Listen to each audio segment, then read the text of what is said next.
As always, a very hard act to follow, but let me try anyway. So this panel is focused very specifically on this question. All the specific questions that I will pose to our panelists derive from this overarching question. And let me just read this for you. October 7th, not this one, the previous one, marked a watershed moment in Middle Eastern geopolitics with implications extending far beyond Israel and Gaza. As we consider the strategic shifts that have unfolded, what should we expect from President Trump's return to the White House in terms of U.S. policy in the region, and how might this reshape the Middle Eastern, I would say geopolitical, but it says here strategic landscape? And this panel will unfold in the following way. I'm going to say a few words, actually more than a few words, about each of our panelists because they have very distinguished biographies that cannot be just boiled down to 1 or 2 seconds. And then I'm going to pose specific questions derivative of that overarching question to each of our panelists. And they will have 5 minutes to address that, or if they want, they can drift beyond it and say whatever they want about whatever they want. And once we have finished with that, which will generate, I think, a lot of discussion, there's a lot of raw material that will emerge out of that we can then talk about. I'll pose 2 summative questions, if one can pose a summative question. And then open the floor for questions and answers and just a broader discussion. Sound like a plan? Even if it doesn't, that's what's going to happen. All right, so are we all here? I have 4 biographies and only 3 of you seem to be on the stage. But Chris, you here? Nope, okay. Christian? No. Shira? Okay, apparently I have all the wrong people on my list of biographies. John?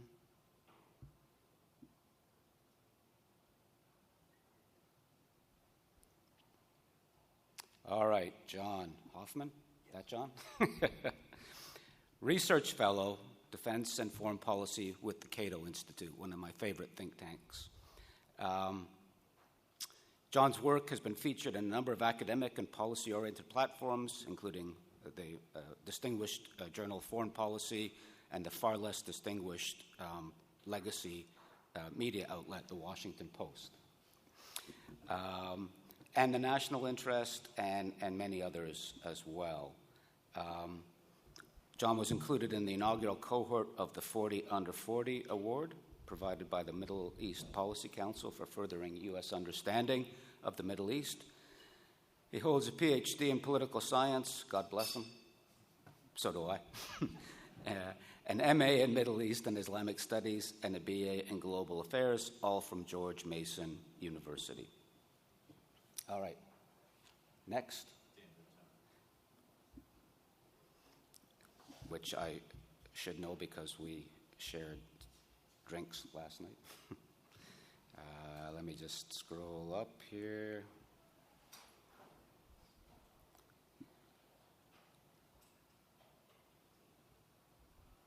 You're going to have to introduce yourself because you're not on my list for whatever reason. So, yeah, say a few words about you. Hey, Dan Mouton. I'm a recently separated from U.S. government official, where my last position was as the Director for Defense and Policy for the Middle East for the U.S. National Security Council. I'm now a senior fellow at the Atlantic Council, contributing to media articles as well as our recent bipartisan Iran strategy for the Middle East, or more appropriately titled A Bipartisan Security Strategy for the Middle East, not just Iran. Thank you. And I'll ask you to introduce yourself too, because clearly this is not working. Hi, my name is Matt Duss. I'm the Executive Vice President at the Center for International Policy. Before that, I was a visiting scholar at the Carnegie Endowment in their American Statecraft program, and for the 6 years before that, I was the foreign policy advisor to Senator Bernie Sanders and the director of foreign policy for his 2020 campaign. Thank you. Great to be here. Welcome, all. Looking forward to hearing your thoughts. Again, 3. I have 5 on my list, so there's that. John, let me ask you the first question, which again is derivative of the overarching question. What does the October 7th attack and its aftermath mean for the Abraham Accords and broader Arab-Israeli normalization efforts? Are these initiatives still viable, or has the geopolitical landscape been fundamentally transformed? Well, thank you for the question, and thank you to Institute for Peace and Diplomacy for hosting this event. I think our other 2 panelists have just joined us virtually to your... Yeah. Would you like me to hold on answering that? And do you... Oh, okay. My peripheral vision is not that good. No, you're fine. I think there's a lot of uncertainty, especially in Washington, given Trump's comeback. But I think one thing that we can count on the Trump administration returning to is the Abraham Accords. This is something that has become kind of the lodestar of U.S. Middle East policy over the past couple of years.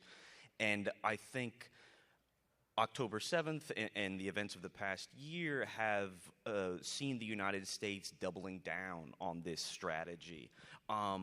But it is, I would argue, a fundamentally flawed strategy. The quote that we heard earlier from Eunice about, from Jake Sullivan about the Middle East is quieter now than it was in 2 decades, is reflective of the kind of thinking that really undergirds the Accords.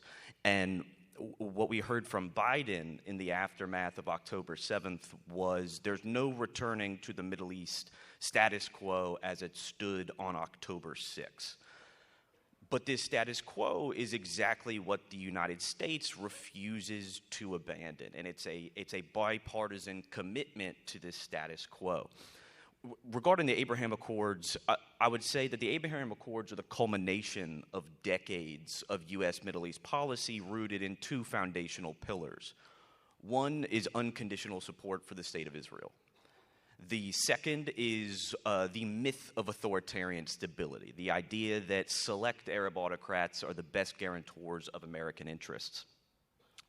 But I would say that the Abraham Accords are the culmination in the attempt to merge these 2 pillars, which have traditionally been unable to do so because of the matter of Palestine. But the Abraham Accords sought to forcibly sideline the Palestinian issue. And we've seen over the past year how unsustainable that truly is.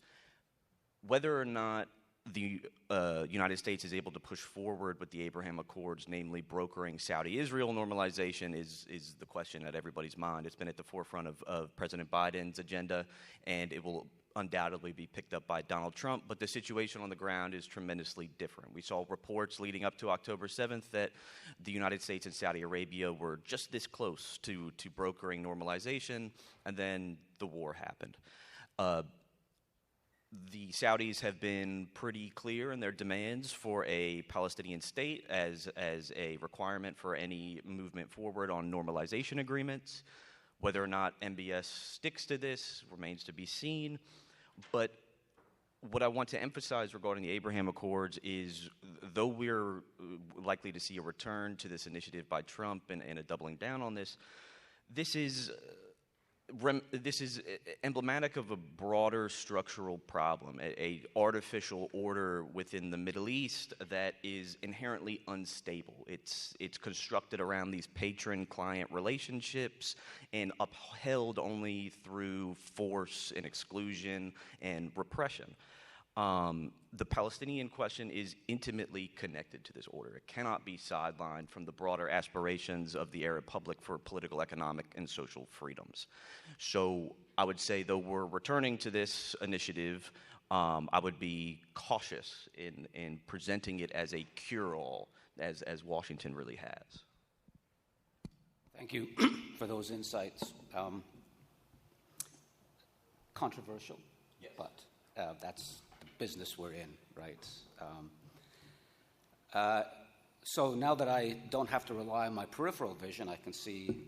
Christian, is that you there? Can I say a few words about you? Yes, I'm here. Director of the Gulf Research Center Foundation in Geneva, Switzerland. Previously, he served as Director of International Studies at the Gulf Research Center in Dubai, UAE.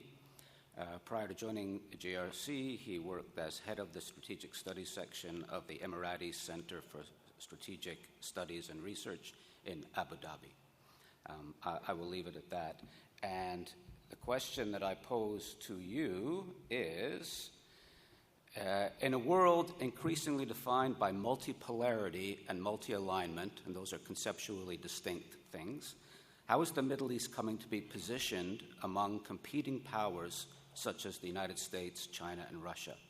What opportunities and risks does this present for the United States, for Washington?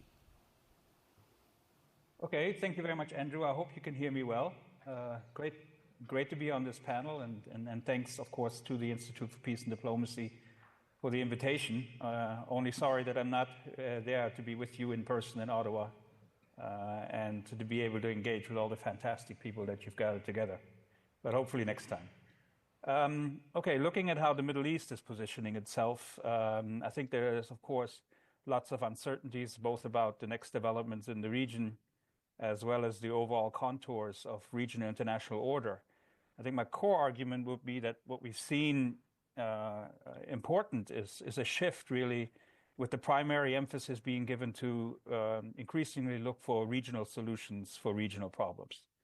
I think, of course, the starting point is that overall, again, security environment, very uncertain, very volatile, situation that has actually deteriorated more significantly in the last 12 months.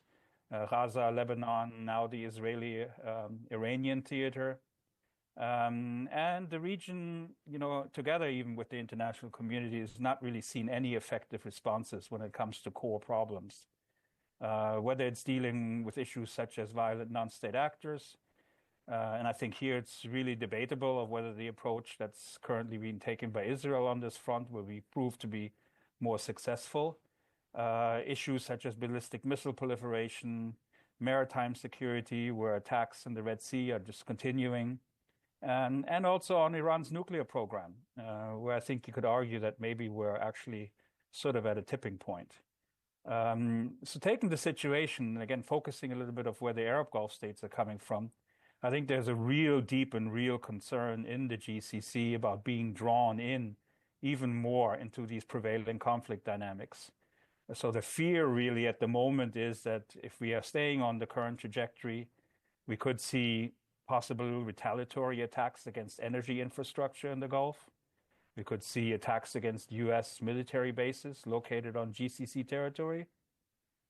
Certainly, it resulted in renewed extremism, revival of terrorism groups in their infrastructure, and that's something regional officials have consistently warned about.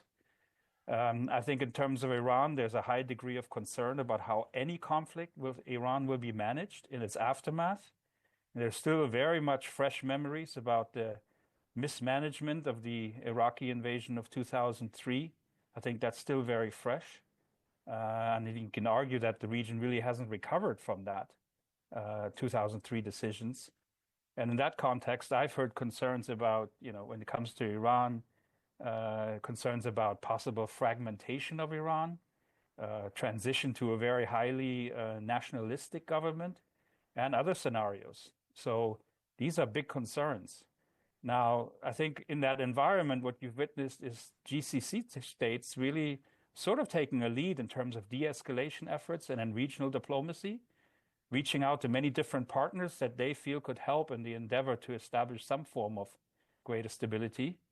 I think there's a real priority now to bring about a level of security with regional countries, to hold discussions about a new security framework based on notions of collective security, and to build increased lines of communications based on, again, the idea of promoting stability, long-term prosperity.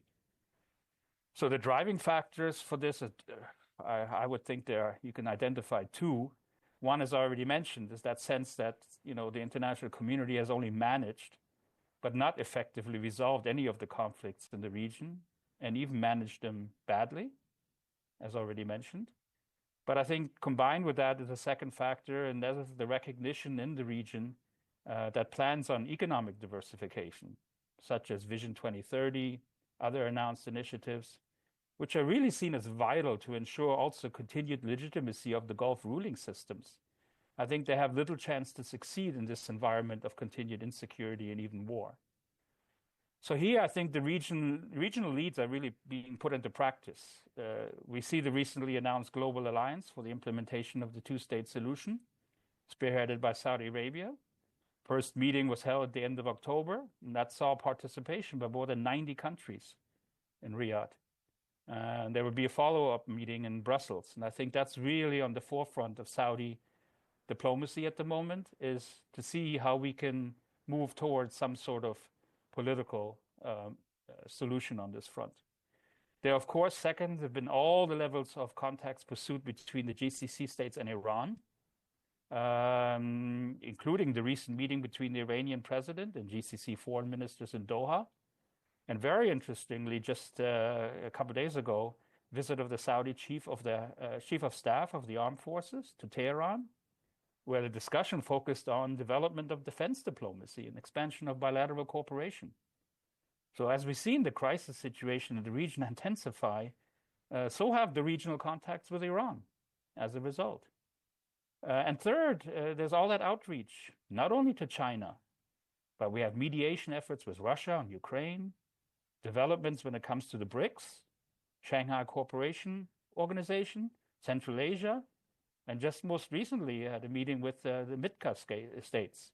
So Mexico, Indonesia, Turkey, South Korea, and Australia. And these are all efforts that are really ongoing in the region. I think that's a changed fact. And I think finally, fourth, definitely worthwhile also to have a look at the GCC vision for regional security that was released earlier in 2024, which outlines much of this changing context taking place here. So very quickly, and I'll end here, what does that mean for U.S. strategy? I think it'll be very interesting to see, it was already mentioned a little bit in the previous talk, to see how the two premises of the second Trump administration, so on the one hand, it's broad and stated support for Israel, and on the other hand, the intention to bring back maximum pressure on Iran, how that plays itself out, given, I think, very clear statements coming from Saudi Arabia, for example, that a normalization process with Israel will only happen with a clear path forward on Palestinian statehood. And then on regional GCC diplomacy with Iran, given that if you look back at the first Trump administration and that phase of maximum pressure, we did witness the September 2019 attack on Saudi oil installations in Abu Qaik and Khurais. And I think that event was really the turning point for regional thinking about the way forward. I think that's very much a momentous occasion. So I think the bottom line here is that Gulf agency is just now a factor that you can't ignore, and I think it's a fundamental part of the equation. GCC states still, of course, see their relationship with Washington as key, including a clear awareness that on the defense side there's no current or quick replacement for the U.S. But at the same time, there's a changing international landscape. And the GCC states are really determined there to pursue different tracks, pursue different relationships that serve their interests, that they see as being, promoting sort of a changed mindset in the region. And they're not going to wait around for traditional allies like the US or others in the West to decide when and how to do the right thing. So I think that's the key to watch out for. So I'll leave it at that and look forward to the rest of the discussion. Thank you very much for that, for those insights, Christian. Even though you're joining us from many. I mean, I live in the U.S. now, so I still talk in terms of miles, but many thousands of kilometers away. Geneva is not quite Ottawa, but I've been to Geneva many times. It's lovely. It's lovely. All right, my next question goes to Daniel. How are Russia and China leveraging recent Middle East instability to expand their influence in the region? And what challenges or opportunities does this create for Western and or regional actors? Thank you. And thanks as well to the Institute for Peace and Diplomacy for assembling everyone here today. It's probably best to start with Russia in terms of reactions in the region to how they're seeking to leverage. Of course, this is a much changed Russia from the last Trump administration as a result of economic sanctions, diplomatic sidelining, and so forth. Russia does not have the capability to exert influence in the Middle East, even though during the Cold War it didn't have the same degree of influence as the U.S. It's far diminished these days. But it can do two things. It can act as a spoiler, and in recent history we saw that behavior in Syria during the Obama administration, and it can also act in a way that I describe as an accelerant. This is where it's important to look at the recent defense agreement between Russia and Iran at the end of October, where as a result of Russia's isolation and Iran's escalating regional conflict with Israel, the two sides have even more reason to join together. What we can expect from that is increased alignment between Russia and Iran in the region.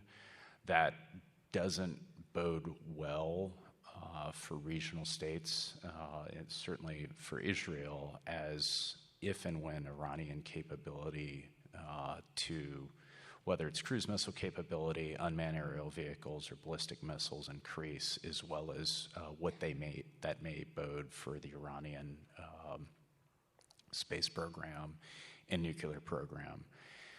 But that's the accelerant aspect, and the closer they get together, the worse that could be for the region. For China, this is a very different arrangement, and it's going to be important to watch Chinese statements as well as Chinese economic behavior in the region going forward in the Trump administration. I think starting with October 7th, it was easy to kind of read Chinese diplomatic statements, whether it's at the UN or the MFA, as an expression of a continuation of China's foreign policy, of expressing a desire to end the conflict, focusing on the need for a two-state solution. But what I would also say is China has not necessarily risked its blood, treasure, or relationships in order to pursue a solution in the region. We should expect some of this to change as the Trump administration is likely to pursue a policy that's going to be quite different from the Biden administration. I don't know this, I just say this from the initial appointments between Mike Huckabee to be appointed as U.S. Ambassador to Israel, as well as Mr. Stephen Witkoff as effectively the White House envoy for the Middle East. Given the expected alignment with Israel, that will further potentially create opportunities for China. If you couple that with a tariff wall that will make everything more expensive, not only for Americans, but for U.S. trading partners, we could see continued shifts, as well as increased calls for shifting away from the dollar standard within the region, which could only help Beijing. I would focus on a couple other areas that stand out as kind of examples of how China has acted outside of the diplomatic frame, where it's focused to stay uninvolved and pursue its economic interests. The main area to talk about is within the Red Sea, where China exercised its diplomatic relations mainly through Iran in order to request the Houthis to avoid firing at Chinese maritime shipping, bypassing going through the Red Sea and the Bab el-Mandeb. Of course, the Houthis don't have state-of-the-art technology, so yes, there has been at least one Chinese ship that was targeted, but that's not an expression of a change of policy by the Houthis or by Iran. I read that simply as a mistake. So as this neutral approach toward development by China continues, there's a couple other areas to draw from.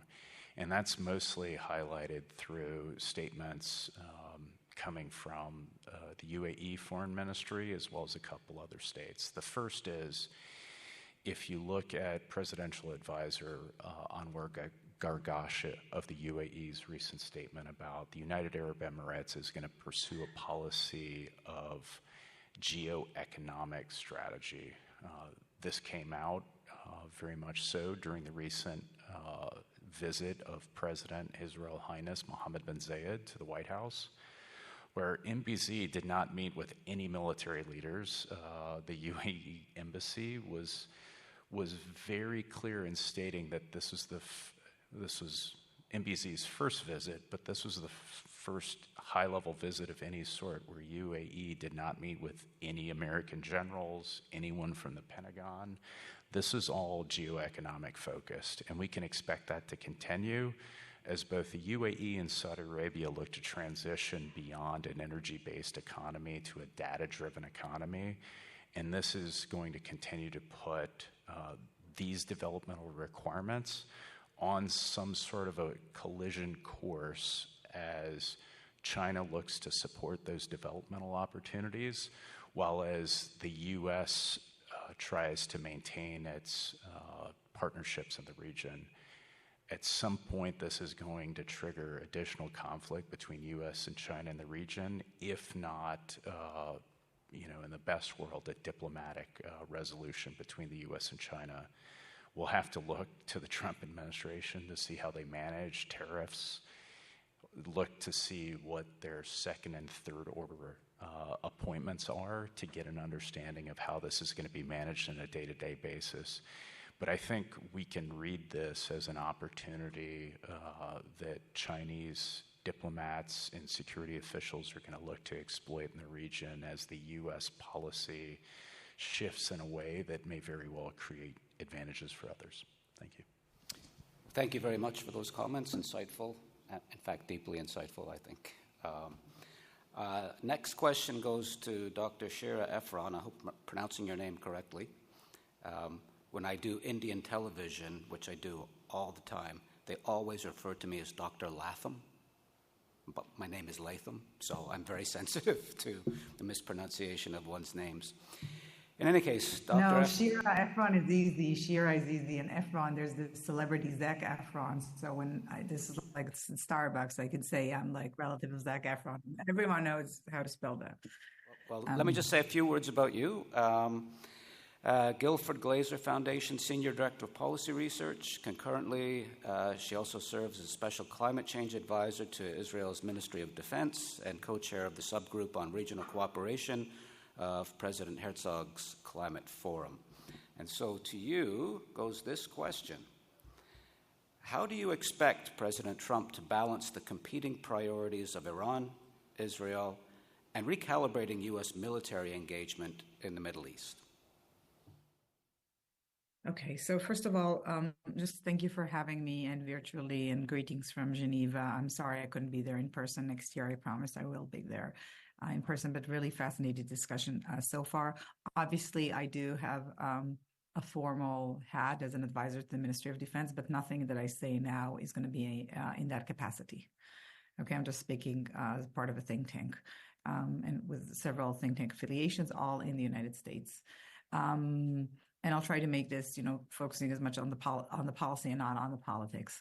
So I guess, the one thing we can say about Trump is that he's unpredictable, right? We don't know. We really don't know. I can just speculate and guess what he's going to do based on his choices, based on revealed preferences, which are the people that he appoints around him. It seems to me that Trump himself sees a meaningful advantage in the fact that everyone thinks he's unpredictable, right?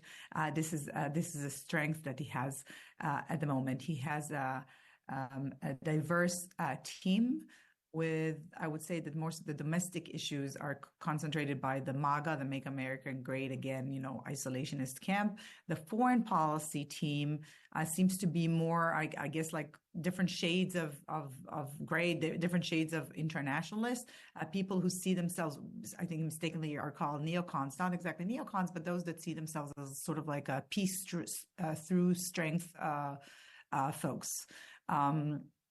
And there's, in a sense, that like this peace through strength approach, and having Trump himself be the ultimate deal maker would end with economic levers, and of course having the military might that will bring historical achievements. And it might be true, and it might not be true, because I think that what we're going to find out is there are a lot of contradictions, including in the region, which I'll get to in a second, between the different mindsets and worldviews and the interests of the different players.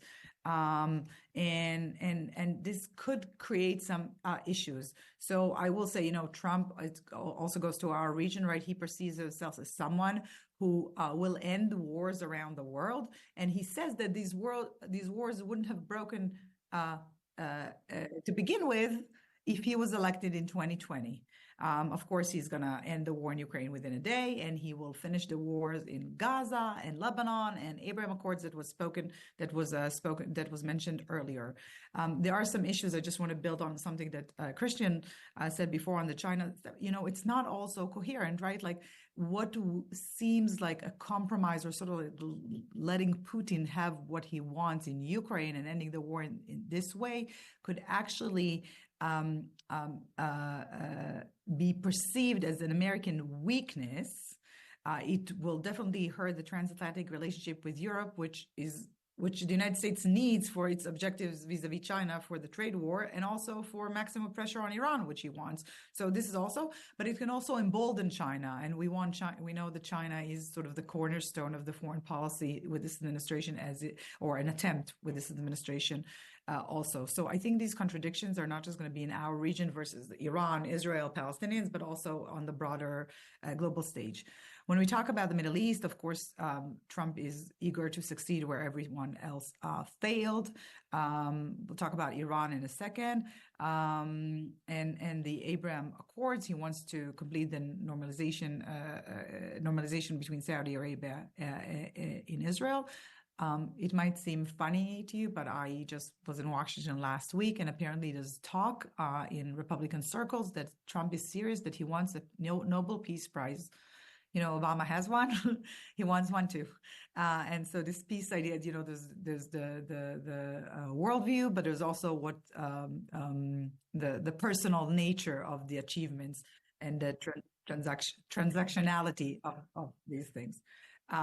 If he brings peace, I'm all for a Nobel Peace Prize. Now, I'm not going to go. Some of the people in his foreign policy team, Middle East team were mentioned. Foreign policy and Middle East team were mentioned here, so I won't go into that. But I think it really depends on how those people around him show up. Right? Will they have real opinions, or they just do what the boss says?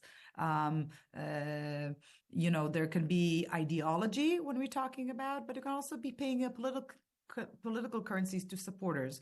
Mike Huckabee, he's pro-settlements. Will he determine policies when it comes to Israel? Or is he just, the one who got the ambassadorship because Trump wanted to pay back the evangelical community that voted in troves, right?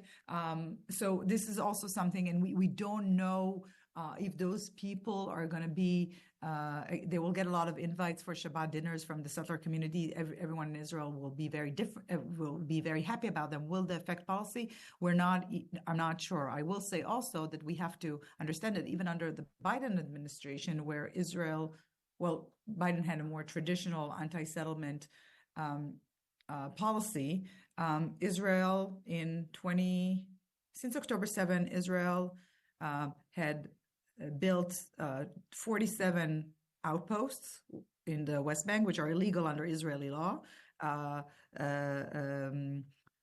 sort of approved several others, launched the construction of settlements, not outposts, 5 of them in number. So it's not like settlements have been frozen and now we can celebrate, but the expectations is under Trump, can do more, and I'm not sure about this.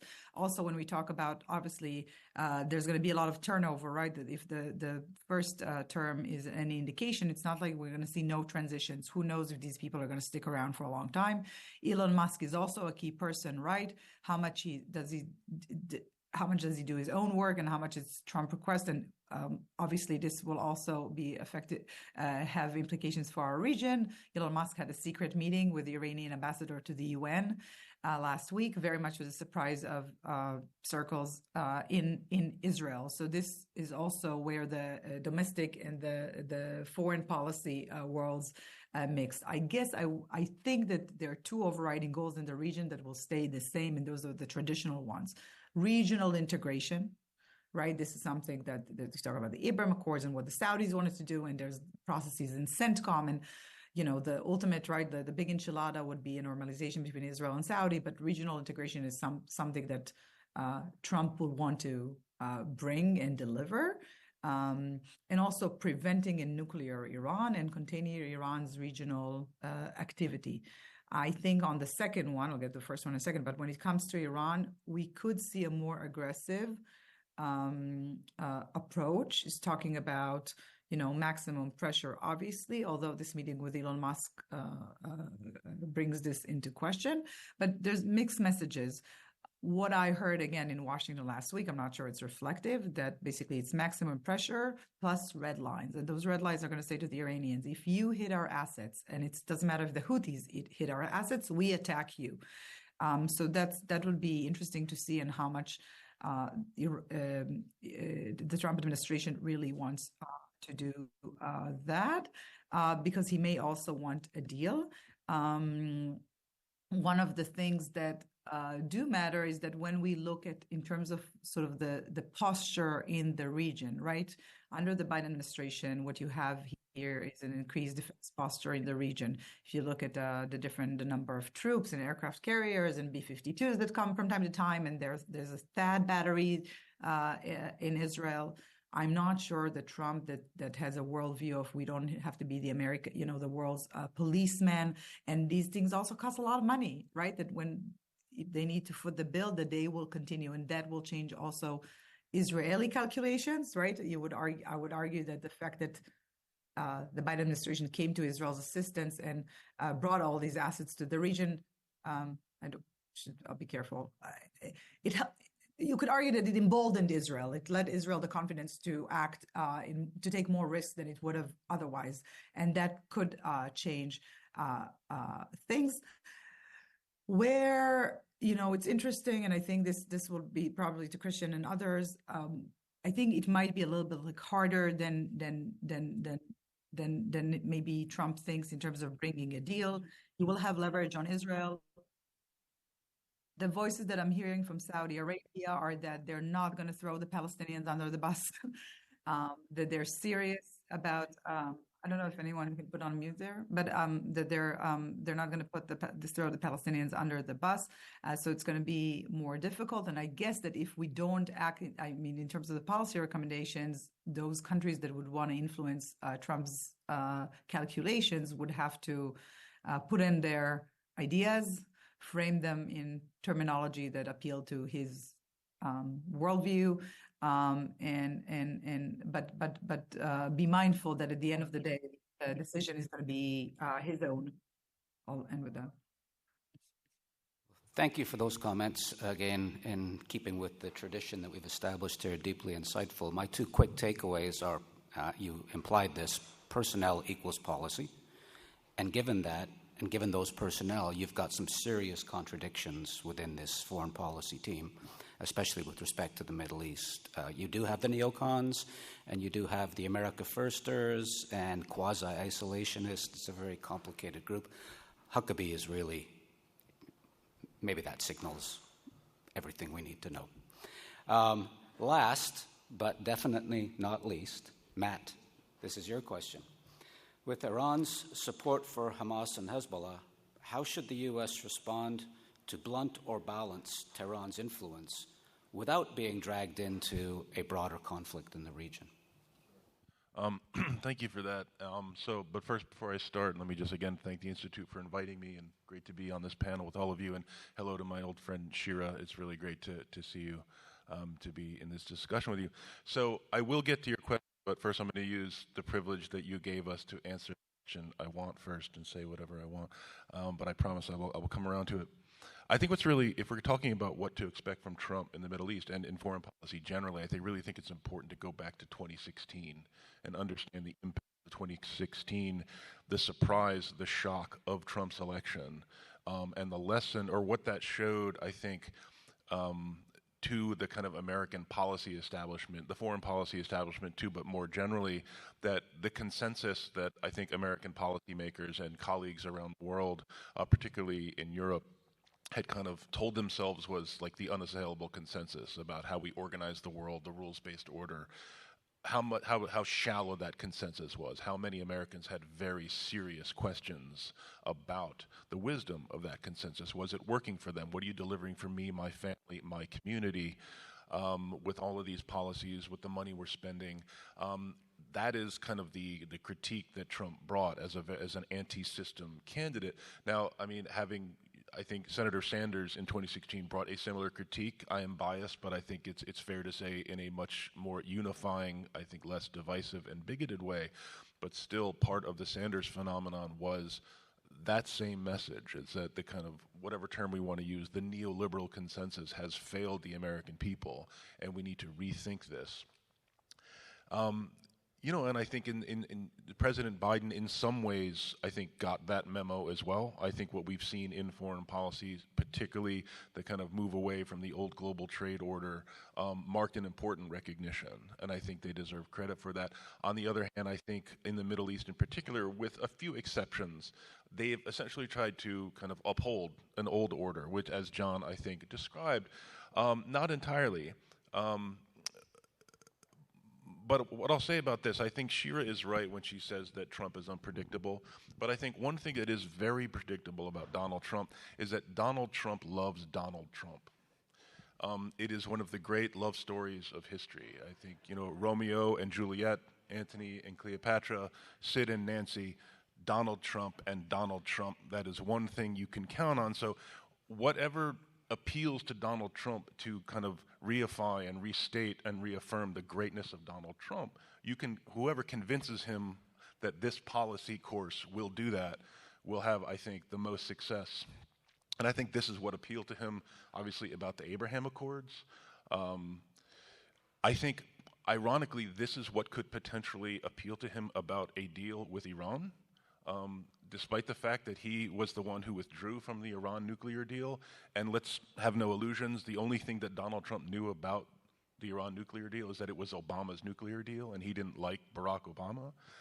But the fact that Joe Biden was unable to re-enter the JCPOA, I think, interestingly, could be appealing to Donald Trump. Now, even if it's a smaller kind of nuclear deal, a less for less, as some people say, even that could be an interesting entree into a broader set of discussions, which I think was also Obama's goal in dealing with this one discrete issue. Could that be an entryway into a broader set of discussions? But what I also want to say is, I think Shira and some of the others have talked about the kind of overarching concept of U.S. foreign policy, and this is also something that occurred if you go back to the national security strategy under Trump, is when the kind of lens through which U.S. foreign policy is now viewed is great power competition, particularly with China, but not only. But China really is kind of the focusing threat, if you will, the imperative. And I think what we've seen, including, we saw, a lot of continuity, as I said, from Trump to Biden, although I think Biden, given, kind of the era in which his worldview was shaped, very much the Cold War and then the post-Cold War, American primacy, a commitment to the kind of institutions, but also the kind of habits of kind of American primacy, still trying to sustain that while trying to couple it with this new era of great power competition. And I think a lot of those tensions really came out. But I do think this, in my view, for the administration, though certainly Joe Biden loved the idea of, an Israeli-Saudi normalization. It's kind of his own version of the Camp David Accord. That would appeal to him given the era in which his worldview was shaped. But also, again, the kind of really key, really ultimate goal of that, U.S., Saudi, Israel tripart agreement was boxing China out of the Middle East. There was a kind of an extent to which this really was just about a U.S.-Saudi security agreement that would bind the Saudis to the United States.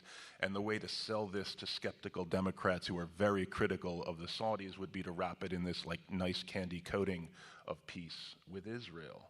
I don't think that's going to happen now. I think now that, again, and I think MBS seems to have understood and was well advised by some American Republicans that the only way he's going to get an actual Senate-confirmed security guarantee is with a Democratic president, because once you have a Republican president, a lot more Democrats are going to realize that bad things are bad.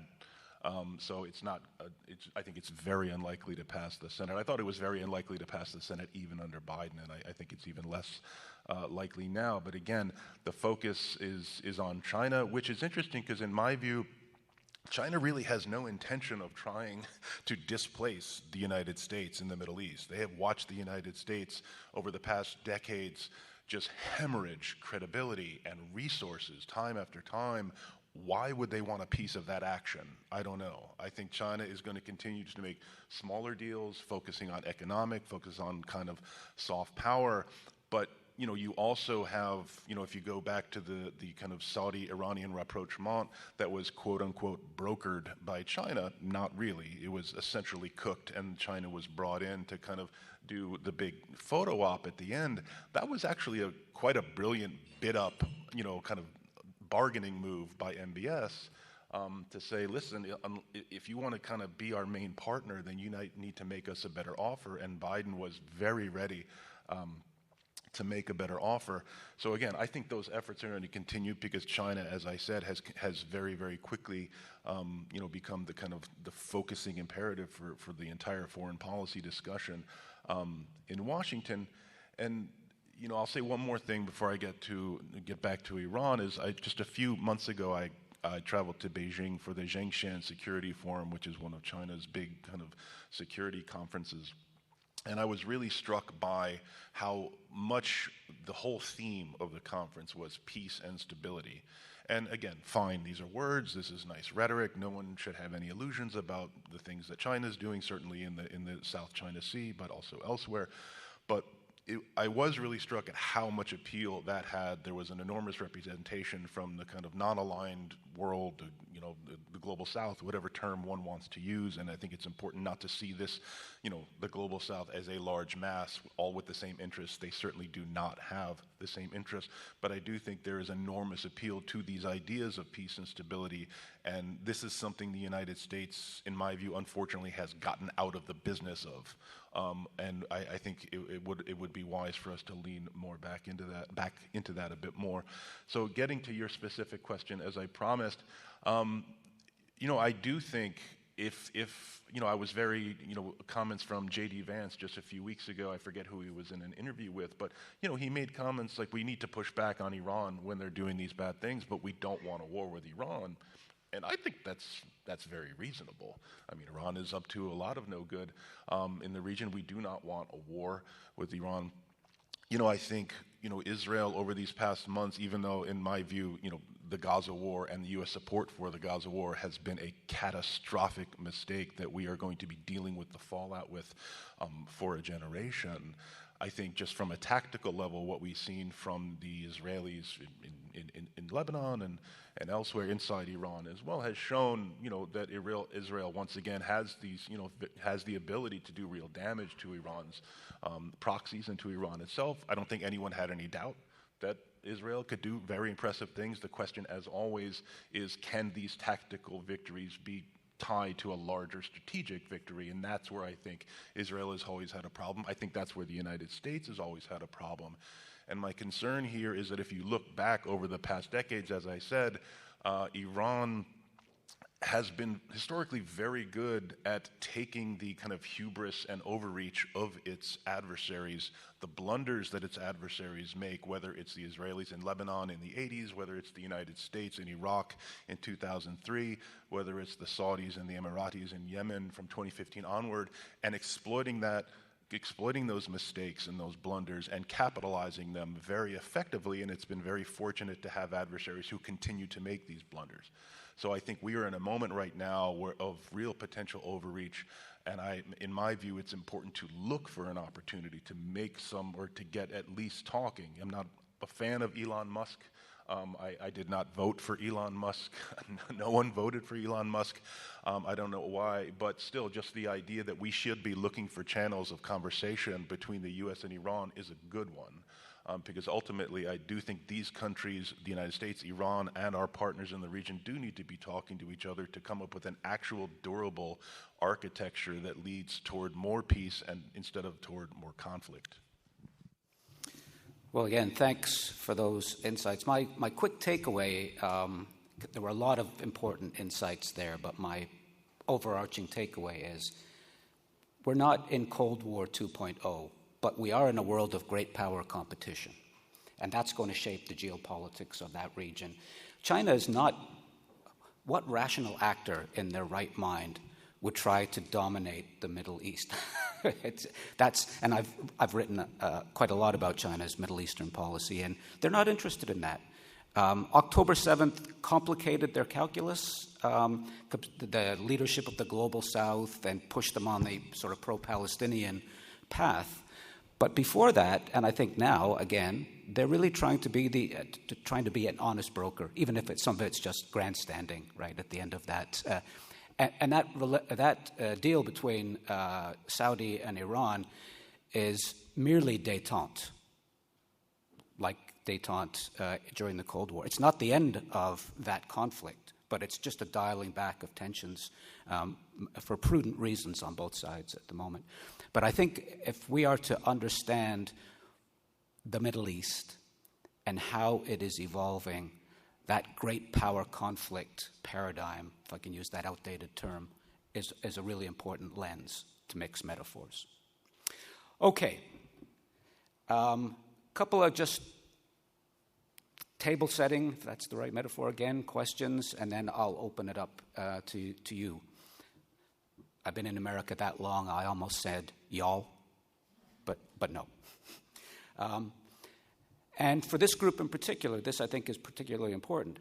How should Canada, as a member of the Western Alliance, the West more broadly, adapt its foreign policy and security strategy in light of all of the Middle Eastern transformations that we've been talking about? Should Canada's approach evolve? And how?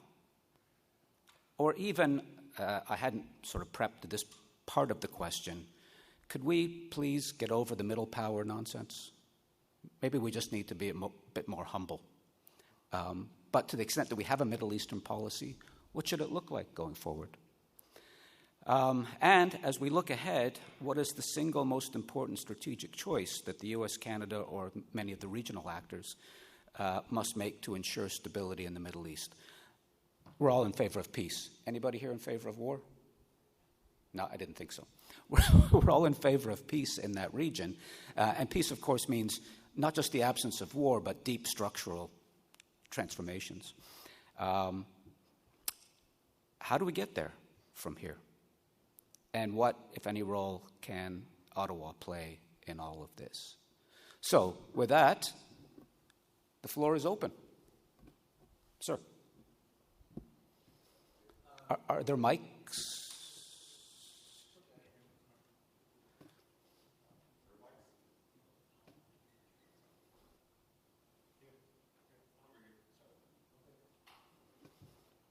We have to record this for posterity, that's all. Good morning. I think what we concluded from this session, Trump is Trump, unpredictable, he loves himself. He wants to be recognized of doing things that nobody else have done before, moving the embassy, the Abraham Accords, etc. So this is fact number one. Fact number two, which I don't think it was covered, which is the situation in Palestine, the catastrophic situation in Gaza, with almost 250,000 between injured and killed. The global consensus on the need to end the conflict and have a state of Palestine. And the last voting that happened a few days ago, only 4 or 5 countries voted against, while the vast majority of the countries, unfortunately Canada this time, voted against the Palestinian rights, sovereignty over its natural resources. The last point, which is Netanyahu, and the fact that Netanyahu has a personal interest not to end this war. He could have announced victory after the killing of Sinwar or Haniya or Nasrallah. He had a lot of things he could use to announce his victory. He refused to do so. The fact that he refused to have a ceasefire, despite the fact that most Israelis who have insights about the negotiations believe that there was lots of opportunities to release the hostages and then maybe attack again, but the fact that he refused to have a ceasefire because he knows that his neck is on the line. And the latest scandals about the leakages in the government of Israel. So these are 3, I would say, facts that we can conclude from reading the region.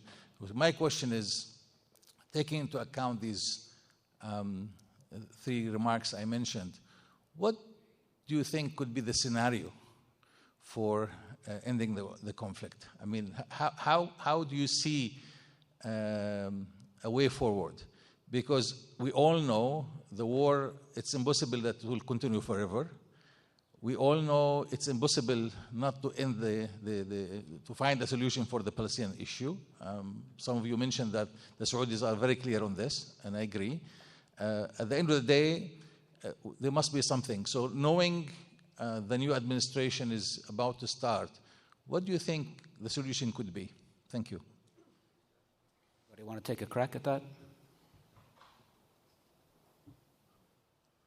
Very briefly, I mean, going to your question, but also weaving in one of your questions. I mean, you had mentioned Canada's vote against Palestinian rights in the UN, and to your question of what Canada can do, I think let's get the order of culpability right. You know, obviously it is Hamas's responsibility, their decision to make the attack on October 7 is the immediate cause of this war. Obviously, there's a deeper history to it that is important to understand. That did not, however, determine Israel's response. Israel made a choice to respond with a war that has violated almost every concept of civilian protection. The United States, in turn, made its own decision to continue to back that essentially unconditionally. Again, as the kind of prime guarantor of the international order, it will be catastrophic. I never thought I'd say this, but I do think history will look back on Joe Biden as having done more damage to that order than Donald Trump, precisely because he claimed to believe in it so much. But I also think, and this is where I think the U.S.'s transatlantic allies, you know, the transatlantic alliance of which Canada is a part, should have stepped up and can still step up, is because the silence and the acquiescence on the part of the United States' European allies and Canada and others of just going along with this with very little protest has been also extremely damaging. So I think, you know, having, you know, the courage to tell the United States the truth, both privately and publicly, does matter for the American public. And the lack of public criticism we've seen from allies with whom we ostensibly or, you know, presumably share values, I think has been part of what has enabled this catastrophe to continue as long as it has. Any other panelists, including our far distant ones, want to weigh in? Shira, go ahead. Sure. I mean, how this all ends, right? This is the, I don't know how many billion-dollar questions. But I do think that there could be, there are not many options, right? We have this linkage, the idea of the Biden administration, all of us thought we would get to some sort of a ceasefire in Gaza, obviously a return of the hostages, and then that will help de-escalate across all other fronts. And, with a very optimistic U.S. administration, the Saudis will come in, everyone will hold hands, sing Kumbaya in the region. That didn't happen. The linkage now looks like a reverse. There's the reverse direction. We're more likely to get to a ceasefire in Lebanon first, whether this is tied to the long war in Gaza, yet to be seen. From Israel's perspective, the war in Gaza will continue because it serves ideological, political reasons that have nothing to do with foreign policy issues at the moment. But there could be a limit to this. And this is where the question, if Trump really, it will be much more difficult to say no to Trump and to stand up to Trump than it is to the Biden administration. I dare say also Harris. So in that regard, Trump's unpredictability and the fact that when he says don't, maybe countries in the region will listen, including Israel, is an asset. My fear, I have two fears. First of all, that he would just settle for Lebanon, right? And we will let the Palestinian issue linger. There could be another option where Netanyahu does some wordsmithing, basically saying, well, the war ended, but we have to stay in Gaza to hold ground and do counterinsurgency. And in practice, the situation doesn't end on the ground. But to please Netanyahu's coalition partners, with Trump's approval, they will get more settlements in the West Bank, which is something that we've seen this quid pro quo happening over and over again with much smaller things than, for instance, transferring Palestinian tax revenue funds that Israel refused to do, and then settlements were approved again.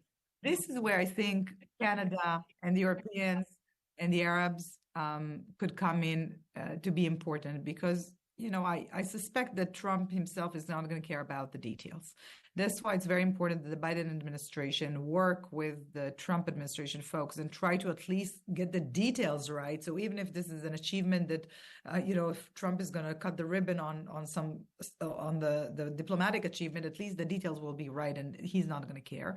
This is where Canada and the Europeans should also influence the details and how this looks. And there are so many details. We should be frank with ourselves, right? The fact that the Biden said day after, and here starts the day after, and we have this catastrophic situation on the ground and a two-state vision, but nothing in between, that is a problem. There's a lot to do in Gaza on the ground. There's a lot to do with strengthening the Palestinian Authority, with Canada taking a part of this, anything that has to do with, obviously, sanctions in Iran. And basically he's just shaping the situation on the ground and working with the Saudis and others. So I think, we can give up on the middle powers, but also in the world where you talk about great power competition, but you can also talk about the great power, right? The US, that has, let's say, unusual people staffing key positions, and they no longer look as, and this power doesn't look as, it doesn't have its power projection capabilities as before. And then maybe the middle powers will become a little bit more influential. I see Nawaf has joined. I think we're in time for the next panel, right? I'll stop here. Thank you. Well, we're wrapping up. We have time for one last comment, either from panelists or from the audience. But before that, I will say that when I teach my students the intro to international relations, international politics, I emphasize the concept of tragedy, that bad things happen, and that there's often no easy solution. And where did I get that? Because as some of you might have noticed, Toronto Maple Leafs fan. So I know about tragedy. Thoughts, John? Yeah, so I can't necessarily speak to what Canada should do at this current moment, but as an American citizen, as an analyst of U.S. foreign policy, I think the events of the past year should have shattered the status quo beliefs of U.S. Middle East policy and should really result in a fundamental rethinking of America's role in the region, what the United States has done to undermine stability in the region, and whether or not somebody like Donald Trump is willing to listen to the more human rights and moral aspects of what we've seen over the past year and what the United States has supported. I would also stress that this is unsustainable from a perspective of U.S. foreign policy. The United States is $36 trillion in debt, running almost $2 trillion a year deficits. We're waist deep trying to assist Ukraine against Russia's invasion. We're trying to deter China in the Indo-Pacific. And now this mindset of great power competition is coming to dominate U.S. Middle East policy when I think Matt really accurately noted China doesn't have a desire or really the capability to assert a hegemonic presence in the Middle East akin to what the United States has upheld for decades. So from a perspective of U.S. interests, I think the United States is steamrolling towards further entanglement, is steamrolling towards entrapment, and is steamrolling towards policies that are in the long term unsustainable and not conducive to U.S. interests or Middle East stability. Sometimes the term that's used is chain ganging. We're chained, right? Yeah. On that cheery note, I'm going to draw this panel to a close. I want to thank all of you for being here. I want to thank our panelists, both at home and abroad. And I will see you all at the next panel in 15 minutes. You want